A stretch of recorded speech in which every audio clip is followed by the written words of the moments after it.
Таттуу токочтордун 20га жакын түрү жасалып жаткан бул чакан цех Таласта өз картарларын бат эле тапты. Айрыкча аш тойтун айларында кошумча кол алып, күнү түнү иштөөгө туура келет дейт Нургүл айым. Каарманыбыз ишин социалдык келишим долбоору аркылуу баштаган. Буга чейин ал 3 баласына мамлекеттен жөлөк пул алып келсе, эми минтип өз ишинин ээси болуп туруктуу киреше булагын түптөдү. Пособие алып жүрчүмүн. Улуу балам 20да болгондо 2 кызым алчумун. 2004 эчтеке жетпегендиктен жакшы болду да, 150 миң алып, ошодон көтөрүлдүк, Кудайга шүгүр. Азыр кирешибиз жакшы, Кудай буйрса.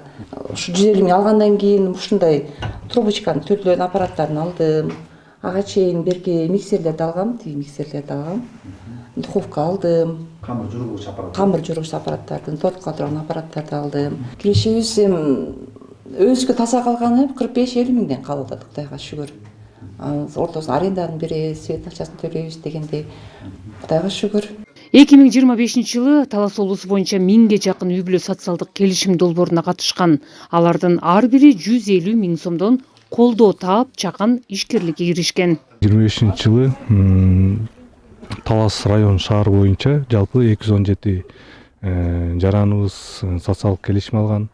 Алардын ичинен Талас шаарынан 61 жаран болсо, Талас району боюнча 156 жаран алган. Көбүнчө мал чарба багытында, швея, соода тармагына дагы, такси кызматына дагы, тейлөө тармагы дагы мындай кишилерибиз саны көбөйүп келатат да. Соц келишим алган жарандарыбызга 200 миң мамлекет тарабынан бул пайызсыз кредит берүү жагы каралган.